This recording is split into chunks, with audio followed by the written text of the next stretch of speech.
हकीकत से तो दुनिया बेखबर है, दुनिया की नुमाइश पर नजर है। বরফের টুকরা যেমন বিশাল বরফের টুকরাকে রেখে দেওয়ার পরে ফোটায় ফোটায় ফোটায় ফোটায় পানি জমিনের মধ্যে পড়ে পড়ে বিশাল বরফের টুকরাটা একটা সময় অস্তিত্ব বিলীন করে দেয়। আপনি আর আমি দুনিয়ার মধ্যে যত লম্বা হায়াত নিয়ে আসি না কেন, কারো 20 বছর, কারো 30, কারো 40, কারো 50, কারো 60, 70, 80 বছর, 100 বছর, হয়তো কেউ 100-150 বছর হায়াত নিয়ে এসেছি। প্রতিদিন করে করে করে করে চলে যাচ্ছে। জীবন থেকে যেই মিনিটটা চলে গেল, এই মিনিট কোনোদিন ফিরে পাওয়া যাবে না। জীবন থেকে যেই ঘন্টা চলে গেল, এই ঘন্টা কোনোদিন ফিরিয়ে পাওয়া যাবে না। জীবন থেকে যেই দিনটা চলে গেল, সেই দিন কোনোদিন ফেরত পাওয়া যাবে না। জীবন থেকে যেই সপ্তাহ চলে গেল, ওই সপ্তাহ কোনোদিন ফেরত নিয়ে আসা যাবে না। জীবন থেকে যেই মাস চলে গেল, মাস কোনোদিন ফেরত নেওয়া যাবে না। জীবন থেকে যেই বছর চলে গেল, সেই বছর কোনোদিন ফেরত নেওয়া যাবে না। জীবন থেকে যেই যুগটা চলে গেল, সেই যুগ কোনোদিন ফেরত নেওয়া যাবে না। ওই 40-50 বয়সের এই বাজানদেরকে জিজ্ঞাসা করো, বারবার মনটায় চায় সেই 8 বছরের শিশু বাচ্চা হয়ে যেতে, বারবার মনটায় চায় 25 বছরের যৌবনে ফিরে যেতে, বারবার মনটায় চায় 12-14 বছরের কিশোর হয়ে যেতে। কিন্তু হাজার চেষ্টা করলেও হবে না। যতই চেষ্টা করি দিন দিন বুড়া হয়ে যায়। চেহারার মধ্যে কোনো একদিন এমন ছিল দাঁড়িয়ে ছিল না। আল্লাহ তাআলা বয়স বাড়ার কারণে ধীরে ধীরে চেহারার মধ্যে দাঁড়িয়ে দিলেন। চামড়া ছিল টাইট, ছিলাম দুর্বল, আল্লাহ তাআলা সবল করে দিলেন। কিন্তু বয়স বাড়ার সাথে সাথে এমন হলো, চুলের মধ্যে পাকতে শুরু করলো, দাড়ি পাক ধরলো, এই চামড়া ঘোচ পড়তে শুরু করলো, চামড়া ঢিল হয়ে যায়, শরীরের দুর্বলতা আসতে শুরু করলো। আস্তে আস্তে করে সবল মানুষটা দুর্বল হয়ে যায়। কখনোই কি চিন্তা করেছেন, একই ঘরে রান্না হয়, একই মহিলা রান্না করেন, একই পাতিলায় রান্না করা হয়, একই তরকারি একই জায়গায় রান্না করা হয়, এই তরকারি খেয়ে কারো শক্তি ভালো হয়, কারো শক্তি কমে যায়, কেউ জওয়ান হয়, কেউ বুড়া হয়। কে বানাইলো? আঙ্গুল উঁচা করে চিল্লা জোরে বলেন, কে বানাইলো? এই দুনিয়ার বাস্তবতা হলো এটা, যে দুনিয়াতে ছিলাম, আছি, থাকবো না, ঠিক না? গোটা পৃথিবীর বাস্তবতা এটা, যেটা একদিন ছিল না এখন আছে, সেটা একদিন থাকবে না। এই মাইকে কথা বলতেছি, একদিন মাইক ছিল না এখন আছে, ভবিষ্যতে আবার এমন একটা সময় আসবে, এটা কিছু কথা কয় না। দেখেন কথা কয় না, থাকবে। ফ্যান চলতেছে, কোম্পানিওয়ালা ফ্যান বানাইছে, ফ্যান এখন আছে, একটা সময় এমন হবে ফ্যানটা নষ্ট হয়ে যাবে, থাকবে না।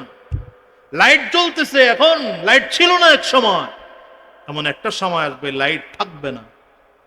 হ্যাঁ, এই পণ্যগুলোর মেয়াদ আছে, 1 বছরের গ্যারান্টি ওয়ারেন্টি আছে, এই কোম্পানির 5 বছরের ওয়ারেন্টি গ্যারান্টি আছে। আপনার আমার হায়াতের এই 1 বছর না, 1 মাস না, সপ্তাহ না, সেকেন্ড, মুহূর্তের পর্যন্ত গ্যারান্টি না।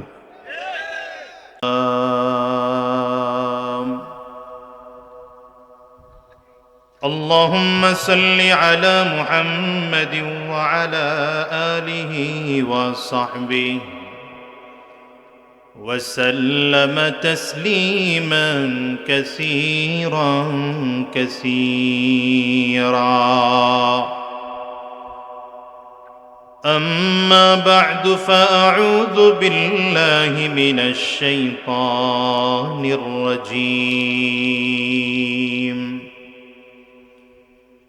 بسم الله الرحمن الرحيم.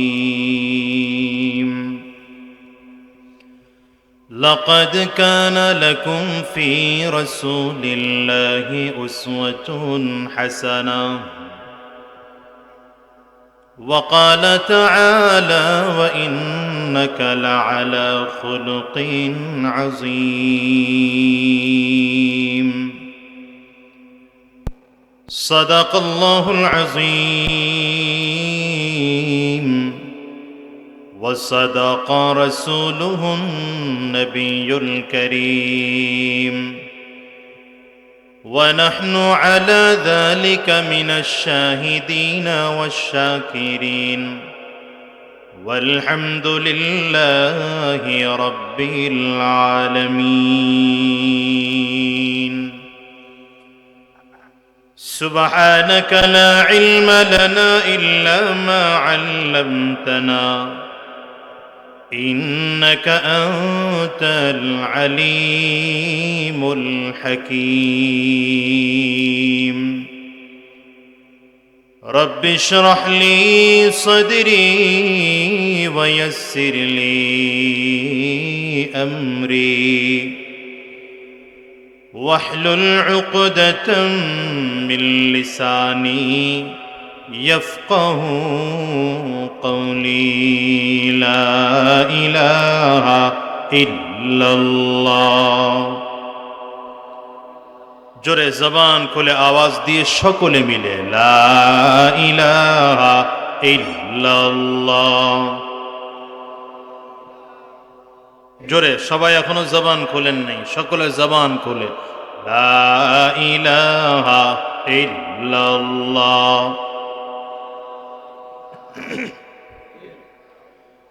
লা ইলাহা ইল্লাল্লাহ লা ইলাহা ইল্লাল্লাহ লা ইলাহা ইল্লাল্লাহ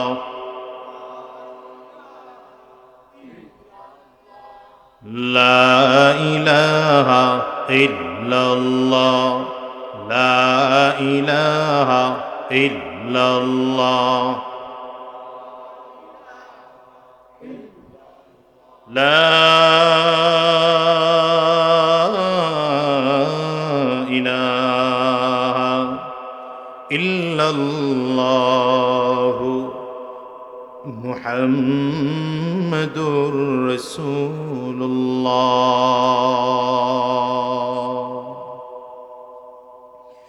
তাতুয়াকান্দি দক্ষিণ পাড়া মোশাররফ আলী মাস্টারের নতুন বাড়িতে মরহুম সিদ্দিকুর রহমান সাহেবের আত্মার মাগফিরাত কামনার্থে আজকের এই ষষ্ঠ বার্ষিক ওয়াজ মাহফিল, আজকের এই মাহফিলের মুহতারাম সম্মানিত সভাপতি, সম্মানিত অতিথিবৃন্দ, মঞ্চে উপস্থিত উলামায়ে কারাম, এতক্ষণ অত্যন্ত জ্ঞান গর্ভ আলোচনা করেছেন কোরআন ও সুন্নাহ ভিত্তিতে বাংলাদেশের এক উজ্জ্বল নক্ষত্র এবং আমি যাকে জিন্দা লাইব্রেরি বলি, বাংলাদেশের অন্যতম আলেম দ্বীন, আমার অত্যন্ত প্রিয় মানুষ, আমার স্নেহাস্পদ হযরতুল আল্লামা মুফতি আরিফ বিন হাবিব সাহেব দামাত বারাকাতুহুল আলিয়া, উপস্থিত অন্যান্য হযরত উলামায়ে কারাম, সম্মুখপানে সমবেত দিন প্রিয়, ইসলাম প্রিয়, দিনদার ইমানদার মুমিন মুসলমান মর্দে মুজাহিদ ভাইরা, মুরব্বী বাবা জিরা, যুবক বন্ধুরা, কচি কাঁচা মাসুম বাচ্চারা, পর্দার অন্তরালে অবস্থানরতা সম্মানিতা শ্রদ্ধা মা ও বোনেরা, আল্লাহ পাকের শুকর যে আল্লাহ তাআলা আপনাকে আমাকে অত্যন্ত দয়া করে, মায়া করে, মহাব্বত করে ভালোবেসে আজকের এই জান্নাতি বাগানে ইমানদারদের মজলিসে, আল্লাহ ওয়ালাদের মজলিসে, বিশেষ করে আল্লাহ পাকের জাকিরিন ও শাকিরিন বান্দাদের মজলিসে যে রব্বে করিম, মৌলাই করিম আপনাকে আমাকে আসার বসার তৌফিক দান করেছেন, সে মহান রব্বুল ইজ্জত ওয়াল জালালের দরবারে শুকর আদায় করি। আমরা সকলেই জবান খুলে আওয়াজ দিয়ে জোরে সোরে বলি আলহামদুলিল্লাহ।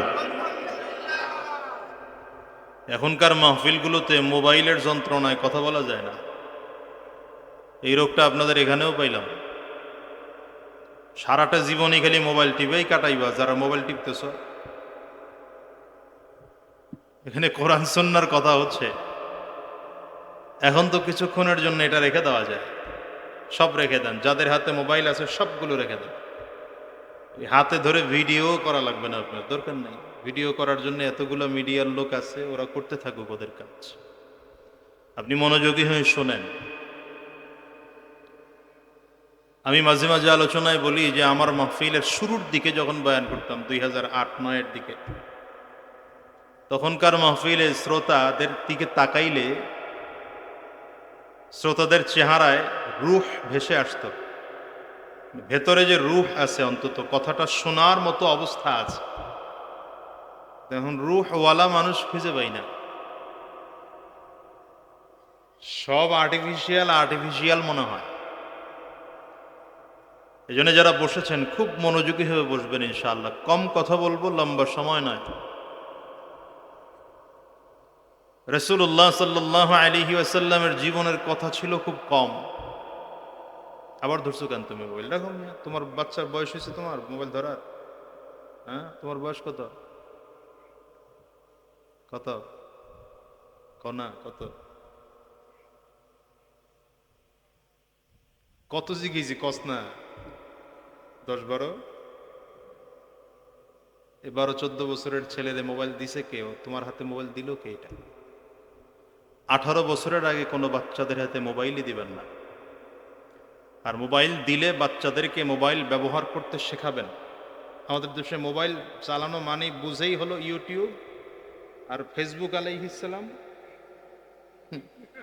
কি কথা কর না কেন? মাওলানা গুগল রহমতুল্লাহ আলাই, এগুলোই বসে বসে টিপতে থাকে খেলে।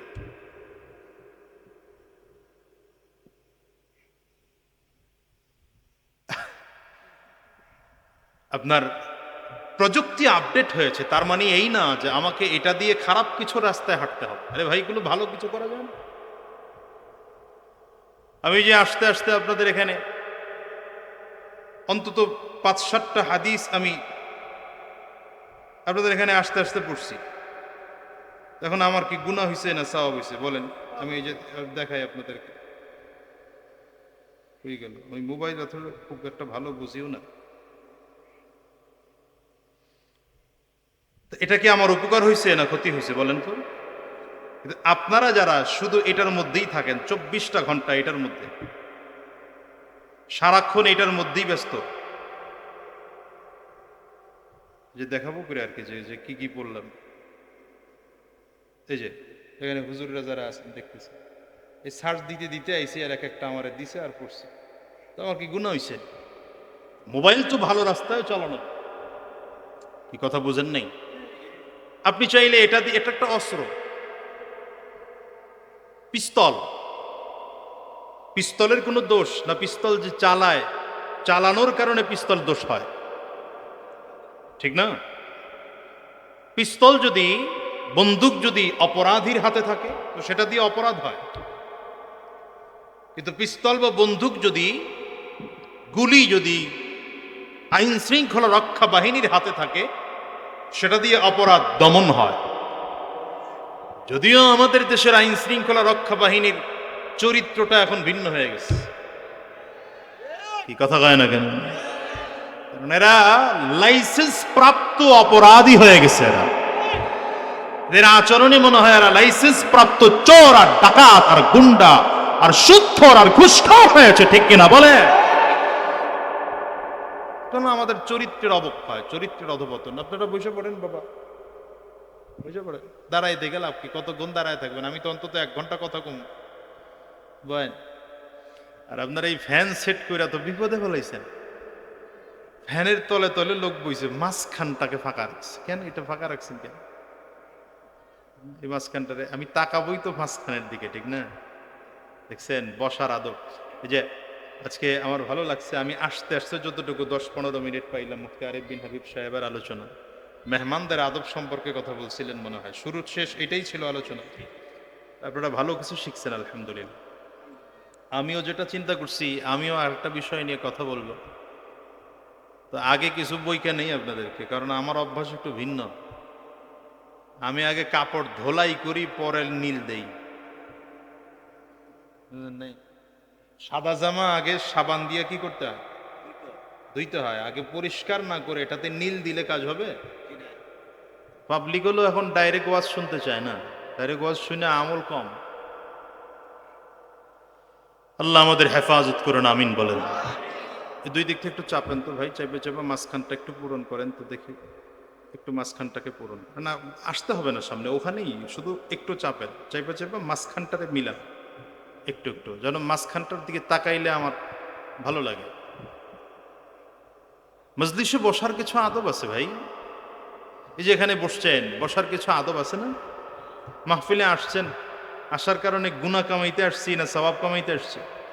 বলেন না কথা, গুনাহ না সওয়াব কামাইতে আসছি? মাহফিলে এই ছেলে, এই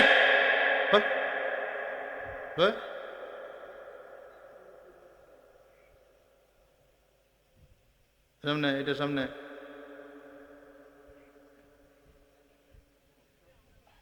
না আইলে আমি ওয়াজ করব না তো।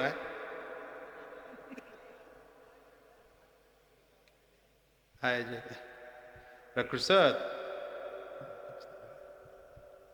মাশাআল্লাহ, এই তো তখন মতো যুবকের লাগে আমি ওয়াজ করি, এই মুরব্বী করে ওয়াজ শোনাই নাকি? এখন এগুলোর মধ্যে এমনি মরণের ভয় ঢুকছে, নামাজ এমনি পড়ে, দিনের রাস্তায় এমনি চলে, কি বাবা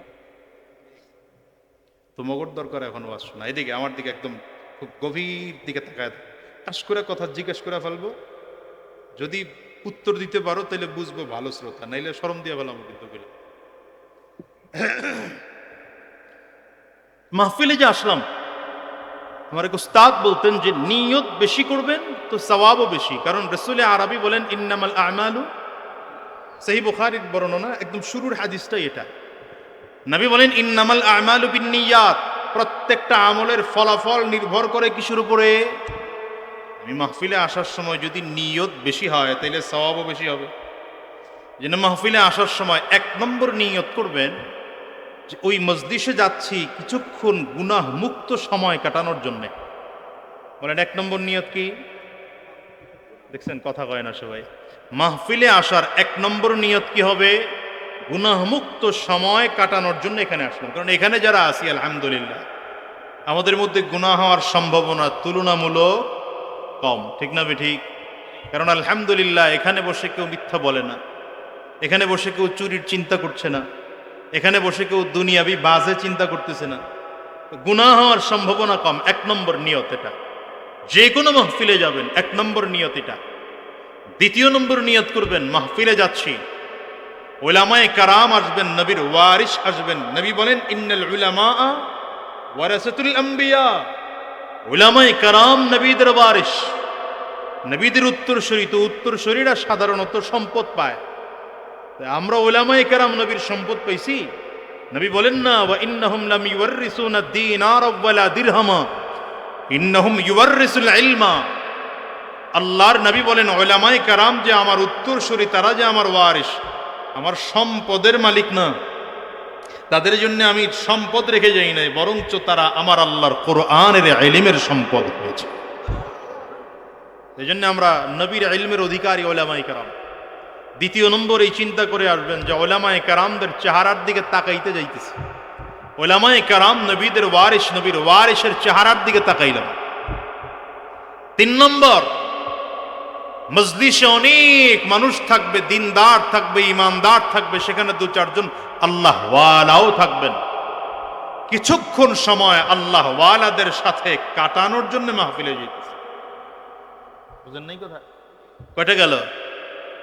দেখছেন কথা পায় না, কয়টা গেল? 4 নম্বর, মাহফিলে আসার সময় নিয়ত করে আসবেন কিছু শিখতে যাচ্ছি, কিছু শিখতে যাইতেছি। এখন মাহফিলে তো শিখা হয় না, এরন হলো আমরা বক্তারাও কি কই আমরাও বুঝি না, ঘন্টা 2 ওয়াজ করা জায়গা, আপনারাও বুঝেন না কি ওয়াজ শুনছেন, আপনারাও বুঝেন না অনেকে। বুঝার নিয়তে আসবেন, কিছু শিখার নিয়তে আসবেন। 5 নম্বর, শিখে বাকি জিন্দেগি সে অনুযায়ী গড়ার জন্যে মাহফিলে আসবে। 5 নিয়ত করলে সওয়াবও 5 ধরনের হবে। এটা হলো মাহফিলে আসার সময়ের নিয়ত। বসার মধ্যে কিছু আদব আছে। মাহফিলে যখন বসবেন সাবধান, আপনার বসার কারণে যেন কারো কষ্ট না হয়, আপনার বসার কারণে যেন কারো কষ্ট না হয়। 2 নম্বর, মাহফিলে বসছেন তো এত মনোযোগী হয়ে বসবেন, যিনি আলোচনা করছেন তার কথাগুলো দিলের কান লাগায়, শুধু চামড়ার কান না, দিলের কান লাগায় শুনবার জন্য বসবেন। 3 নম্বর, যিনি আলোচনা করবেন তার চেহারার দিকে তাকিয়ে কথা শুনবেন। কথা শুনবেন কোন দিকে তাকায়? নিচের দিকে তাকায় না। যিনি আলোচনা করতেছেন তার চেহারার দিকে তাকায়। 4 নম্বর একটা কাজ, এটা শিখায় দিয়ে যায়, ওখানে বসে বসে আলোচকের জন্য দোয়া করবেন, আল্লাহ এমন কথা আলোচকের জবান থেকে বের করে দাও যেটা জাতির হিদায়াতের উদ্দেশ্যে হয়, যেটা জাতির জন্য কি হয়, হিদায়াত হয়। এই জাতীয় কথা আলোচকের জবান থেকে বের করে দাও, এই নিয়ত করে বসেন। এখনকার মাহফিলগুলোতে আসলে সব এলোমেলো হয়ে গেছে। আমি মাঝে মাঝে আলোচনায় বলি, 2-4 জন আলোচক, 2-4 জন শ্রোতা, 2-4টা মাহফিল কমিটি ছাড়া অধিকাংশ জায়গায় ভেজাল। আমরা বক্তারাও নিয়ত করে আসি, যা বলি আর না বলে যাওয়ার সময় একটা বান্ডিল ঠান্ডিল পামু নিয়ে যাবো, ঠিক তাহলে আমাদের অধিকাংশ নিয়ত। 2-4 জন আছে মাশাআল্লাহ ভালো। আপনারা শ্রোতা যারা, আপনাদের নিয়ত হইল গিয়ে দেখি হুজুরের সুর কেমন, কথা সুর দিলে কয় ওয়াজ জমছে, সুর না দিলে কয় আজকে হুজুর ওয়াজ জমাইতে পারে না। কি কথা বলেন না কেন? মাহফিল কমিটির নিয়ত হলো অধিকাংশ জায়গায় অবস্থা মাহফিল উপলক্ষে একটা কালেকশন হোক। আজকে দেখলাম হয়তো কোনো এক ব্যক্তির একক বা পরিবারের পারিবারিক ভাবে আয়োজন, ভালো আলহামদুলিল্লাহ। এই জন্য বলবো, আমি আমার নিয়ত পরিবর্তন করি, আপনি আপনার নিয়ত পরিবর্তন করেন, মাহফিল কমিটি তার নিয়ত পরিবর্তন করুক। আমরা প্রত্যেকে এখানে হিদায়াতের কথা শুনবার জন্যে, হিদায়াত ওয়ালা হওয়ার জন্যে, দিনদার হওয়ার জন্য বসেছি। তৈয়ার ইনশাআল্লাহ? কারা কারা তৈয়ার? দুহাত উঁচু করে আল্লাহরে দেখান। আল্লাহ কবুল করুন, বলেন আমিন। হয়নি আওয়াজ, জোরে বলেন আমিন। আরো জোরে চিল্লায় বলেন আমিন। এবার মনোযোগী হয়েছেন তো? কথা শুরু করা যায়? তৈয়ার আছেন তো ইনশাআল্লাহ? আল্লাহ কবুল করুন, জোরে চিল্লায় আবার বলেন আমিন। দেখেন দুনিয়ার হালাত হলো এমন, আমাদের থেকে প্রতিটা দিন, প্রতিটা মুহূর্ত, প্রতিটা মিনিট, প্রতিটা সেকেন্ড একটু একটু করে করে করে করে আমাদের জায়গা থেকে চলে যাচ্ছে। যেমন আমরা গত 2-3 মাস আগে অপেক্ষায় ছিলাম রমজান আসবে, রমজান চলেও এসেছে, রমজান বিদায় হয়ে গেছে। রমজান শুরু হলো 1, 2, 3 করে করে, যখন রমজান চলতেছিল আমরা অপেক্ষায় ছিলাম ঈদ আসবে। ঈদুল ফিতর এসে ঈদুল ফিতরও চলে গেল। অপেক্ষায় ছিলাম 2 মাস 10 দিন পরে আসবে ঈদুল আজহা। ঈদুল আজহা চলেও এসেছে, ঈদুল আজহা চলেও গেছে। বাহ্যিক দৃষ্টিতে আমরা শুধু দেখি এটা যে দিন আসতেছে, দিন যাচ্ছে, কিন্তু বাস্তবতা হলো এই, আপনার আমার হায়াত প্রতিদিন প্রতিটা মুহূর্ত কমতেছে। এটা হলো বাস্তবতা। কারণ আপনি আমি যতই হায়াতকে গণতে থাকি শুধু যে আমার 20 বছর হইতেছে, 25 বছর হইতেছে, 30 বছর হইতেছে, হায়াত বাড়তেছে না, বরঞ্চ হায়াত কমতেছে। বলেন তো, হায়াত বাড়ে না হায়াত কমে? হায়াত কমে, হায়াত বাড়ে না, হায়াত কমতে থাকে। যে হায়াত আপনি আমি নিয়ে এসেছিলাম, ওই হায়াত থেকে কোনোদিন বাড়বে না, হায়াত কমতে থাকবে। যদিও দেখা যাচ্ছে না, বাহ্যিক দৃষ্টিতে দেখা যায় না, চোখ দিয়ে দেখা যায় না, হায়াত কমে। অর্থাৎ বিশাল বরফের টুকরা এনে রেখে দিলেন, বরফের টুকরাটা ফোটায় ফোটায় ফোটায় ফোটায় পানি পড়ে। আপনি 1 ঘন্টা পরেই যদি গিয়ে দেখেন যে বরফের টুকরা, মনে হয় না যেমনটা তেমনই মনে হয়, বড় বরফের টুকরা। 2 ঘন্টা পরেও দেখলে মনে হবে না যে কিছু কমছে, কিন্তু 10-12 ঘন্টা পরে গিয়ে দেখবেন বিশাল বরফের টুকরা অর্ধেক হয়ে গেছে। আরো 10 ঘন্টা পরে গিয়ে দেখবেন বরফের অস্তিত্বই নাই, কিছু পানি পড়ে আছে। কি কথা বলেন না কেন? हकीकत से तो दुनिया बेखबर है, हकीकत से तो दुनिया बेखबर है, दुनिया की नुमाइश पर नजर है, हकीकत से तो दुनिया बेखबर है, दुनिया की नुमाइश पर नजर है। বরফের টুকরা যেমন বিশাল বরফের টুকরাকে রেখে দেওয়ার পরে ফোটায় ফোটায় ফোটায় ফোটায় পানি জমিনের মধ্যে পড়ে পড়ে বিশাল বরফের টুকরাটা একটা সময় অস্তিত্ব বিলীন করে দেয়। আপনি আর আমি দুনিয়ার মধ্যে যত লম্বা হায়াত নিয়ে আসি না কেন, কারো 20 বছর, কারো 30, কারো 40, কারো 50, কারো 60, 70, 80 বছর, 100 বছর, হয়তো কেউ 100-150 বছর হায়াত নিয়ে এসেছি। প্রতিদিন করে করে করে করে চলে যাচ্ছে। জীবন থেকে যেই মিনিটটা চলে গেল, এই মিনিট কোনোদিন ফিরে পাওয়া যাবে না। জীবন থেকে যেই ঘন্টা চলে গেল, এই ঘন্টা কোনোদিন ফিরিয়ে পাওয়া যাবে না। জীবন থেকে যেই দিনটা চলে গেল, সেই দিন কোনোদিন ফেরত পাওয়া যাবে না। জীবন থেকে যেই সপ্তাহ চলে গেল, ওই সপ্তাহ কোনোদিন ফেরত নিয়ে আসা যাবে না। জীবন থেকে যেই মাস চলে গেল, মাস কোনোদিন ফেরত নেওয়া যাবে না। জীবন থেকে যেই বছর চলে গেল, সেই বছর কোনোদিন ফেরত নেওয়া যাবে না। জীবন থেকে যেই যুগটা চলে গেল, সেই যুগ কোনোদিন ফেরত নেওয়া যাবে না। ওই 40-50 বয়সের এই বাজানদেরকে জিজ্ঞাসা করো, বারবার মনটায় চায় সেই 8 বছরের শিশু বাচ্চা হয়ে যেতে। বারবার মনটায় চায় 25 বছরের যৌবনে ফিরে যেতে। বারবার মনটায় চায় 12-14 বছরের কিশোর হয়ে যেতে। কিন্তু হাজার চেষ্টা করলেও হবে না। যতই চেষ্টা করি, দিন দিন বুড়া হয়ে যায়। চেহারার মধ্যে কোনো একদিন এমন ছিল দাঁড়িয়ে ছিল না। আল্লাহ তাআলা বয়স বাড়ার কারণে ধীরে ধীরে চেহারার মধ্যে দাঁড়িয়ে দিলেন। চামড়া ছিল টাইট, ছিলাম দুর্বল, আল্লাহ তাআলা সবল করে দিলেন। কিন্তু বয়স বাড়ার সাথে সাথে এমন হলো, চুলের মধ্যে পাকতে শুরু করলো, দাড়ি পাক ধরলো, এই চামড়া ঘোচ পড়তে শুরু করলো, চামড়া ঢিল হয়ে যায়, শরীরের দুর্বলতা আসতে শুরু করলো। আস্তে আস্তে করে সবল মানুষটা দুর্বল হয়ে যায়। কখনোই কি চিন্তা করেছেন, একই ঘরে রান্না হয়, একই মহিলা রান্না করেন, একই পাতিলায় রান্না করা হয়, একই তরকারি একই জায়গায় রান্না করা হয়, এই তরকারি খেয়ে কারো শক্তি ভালো হয়, কারো শক্তি কমে যায়, কেউ জওয়ান হয়, কেউ বুড়া হয়। কে বানাইলো? আঙ্গুল উঁচা করে চিল্লা জোরে বলেন, কে বানাইলো? এই দুনিয়ার বাস্তবতা হলো এটা, যে দুনিয়াতে ছিলাম, আছি, থাকবো না, ঠিক না? গোটা পৃথিবীর বাস্তবতা এটা, যেটা একদিন ছিল না, এখন আছে, সেটা একদিন থাকবে না।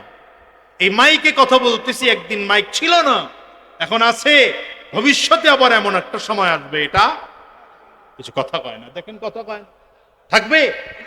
ফ্যান চলতেছে, কোম্পানিওয়ালা ফ্যান বানাইছে, ফ্যান এখন আছে, একটা সময় এমন হবে ফ্যানটা নষ্ট হয়ে যাবে, থাকবে না। লাইট জ্বলতেছে, এখন লাইট ছিল না এক সময়, এমন একটা সময় আসবে লাইট থাকবে না। হ্যাঁ, এই পণ্যগুলোর মেয়াদ আছে, 1 বছরের গ্যারান্টি ওয়ারেন্টি আছে, এই কোম্পানির 5 বছরের ওয়ারেন্টি গ্যারান্টি আছে। আপনার আমার হায়াতের এই 1 বছর না, 1 মাস না, সপ্তাহ না, সেকেন্ড, মুহূর্তের পর্যন্ত গ্যারান্টি না। এটা সবাই বিশ্বাস করেন? কথা বলেন, বিশ্বাস করেন?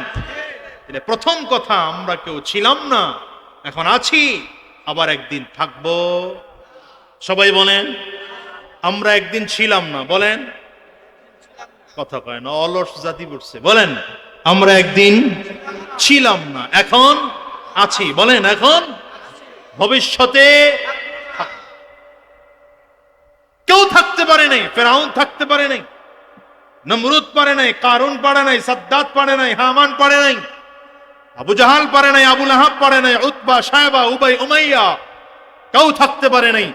আর ভালো মানুষের দিকে তাকান, আদম আলাইহিস সালাম থেকে আরম্ভ করে মুহাম্মদুর রাসূলুল্লাহ পর্যন্ত কেউ থাকতে পারে না।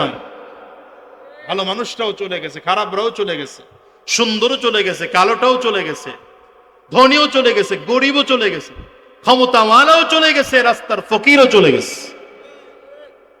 বুঝার বিষয় হচ্ছে, যাব তো। প্রথম কথা কি নিয়ে যাব, দ্বিতীয় কথা কি রেখে যাব। বুঝেন নাই কথা? নিয়ে যাব কি, আর দ্বিতীয় কথা রেখে যাব কি। কারণ আপনি আমি মৃত্যুর পরে আপনার আমার স্মরণ করার লোক থাকবে না।